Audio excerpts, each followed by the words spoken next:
Hello दोस्तों, हमारे YouTube channel story वाला मैक्स को लाइक, शेयर एंड सब्सक्राइब करें। गुलाब का घमंड। वसंत ऋतु में जंगल के बीचों बीच लगा गुलाब का पौधा अपने फूलों की सुंदरता पर इठला रहा था। पास ही लगे चीड़ के कुछ पेड़ आपस में बातें कर रहे थे। एक चीड़ के पेड़ ने गुलाब को देखकर कहा, गुलाब के फूल कितने सुंदर होते हैं। मुझे मलाल है कि मैं इसके जैसा सुंदर नहीं हूँ। मित्र, उदास होने की आवश्यकता नहीं है। हर किसी के पास सब कुछ तो नहीं हो सकता। दूसरे चीड़ के उसकी इस बात का उत्तर दिया। गुलाब ने उनकी बातें सुन ली और उसे अपनी सुंदरता पर और गुमान हो गया। वह बोला, इस जंगल में सबसे सुंदर मैं ही हूँ। तभी सूरजमुखी के फूल ने उसकी इस बात पर आपत्ति जताते हुए कहा, तुम ऐसा कैसे कह सकते हो? इन जंगल में बहुत सारे सुंदर फूल हैं और तुम बस उनमें से एक हो। लेकिन सब मुझे देखकर ही तारीफ करते हैं। गुलाब ने इतराते हुए कहा, देखो इस नागफनी के पौधे को। ये कितना बदसूरत है। इस पर तो कांटे ही कांटे हैं। कोई इसकी तारीफ नहीं करता। ये तुम किस तरह की बात कर रही हो? अब की बार चीड़ का पेड़ बोला, तुम में भी तो कांटे हैं, लेकिन फिर भी तुम सुंदर हो। गुलाब को इस बात पर गुस्सा आ गया, तुम्हें तो सुंदरता का मतलब ही नहीं पता।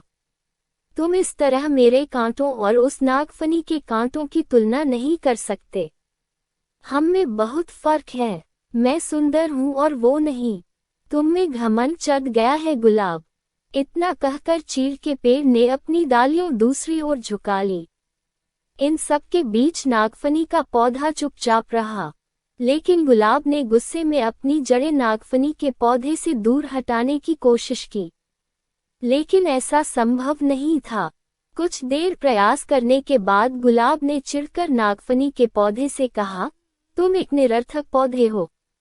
तुम में न सुंदरता है, न ही तुम किसी काम के हो। मुझे दुख है कि मुझे तुम्हारे पास रहना पड़ रहा है।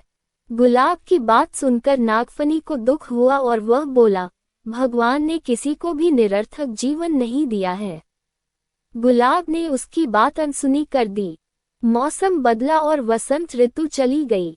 धूप की तपिश बढ़ने लगी और पेड़ पौधे मुरझाने लगे। गुलाब भी मुरझाने लगा। एक दिन गुलाब ने देखा कि एक चिड़िया नागफनी के पौधे पर चोंच गड़ाकर बैठी है। कुछ देर बाद वह चिड़िया वहां से उड़ गई। वह चिड़िया ताजगी से भरी लग रही थी। गुलाब को ये बात समझ नहीं आई कि वह चिड़िया नागफनी पर बैठकर क्या कर रही थी। उसने चीड़ के पेड़ से पूछा, ये चिड़िया क्या कर रही थी? चीड़ के पेड़ ने कहा, ये चिड़िया नागफनी के पौधे से पानी ले रही है। ओह, लेकिन क्या इसके चोंच गड़ाने से नागफनी को दर्द नहीं हुआ होगा? गुलाब ने पूछा, अवश्य हुआ होगा, किंतु दयालु नागफनी चिड़िया को तकलीफ में नहीं देख सकता था। चीड़ के पेड़ ने उत्तर दिया, ओह, तो इस गर्मी में नागफनी के पास पानी है। मैं तो पानी के बिना सूख रहा हूँ। गुलाब उदास हो गया। तुम नागफनी से मदद क्यों नहीं मांगते? वह अवश्य तुम्हारी मदद करेगा। चिड़िया अपनी चोंच में भर कर तुम्हारे पास ले आएगी। चीड़ के पेड़ ने सलाह दी। गुलाब नागफनी से कैसे मदद मांगता? उसने तो अपनी सुंदरता के घमंड में उसे बहुत बुरा भला कहा था। लेकिन तेज धूप में अपना जीवन बचाने के लिए आखिरकार एक दिन उसने नागफनी से मदद मांग ही ली। नागफनी दयालु था। वह मदद के लिए फौरन राजी हो गया। चिड़िया भी मदद को आगे आई। उसने नागफनी से पानी चूसा और अपनी चोंच में भरकर गुलाब के पौधे की जड़ों में डाल दिया। गुलाब का पौधा फिर से तरोताजा हो गया। गुलाब को समझ आ गया था कि किसी को देखकर उसके बारे में राय नहीं बनानी चाहिए। उसने नागफनी से माफी मांग ली। सीख 1, किसी की शक्ल देखकर कोई राय नहीं बनानी चाहिए। इंसान की बाहरी सुंदरता नहीं, बल्कि आंतरिक सुंदरता मायने रखती है। 2, हर किसी को भगवान ने अलग अलग गुणों से नवाजा है, इसलिए अपने गुणों पर अभिमान मत करो।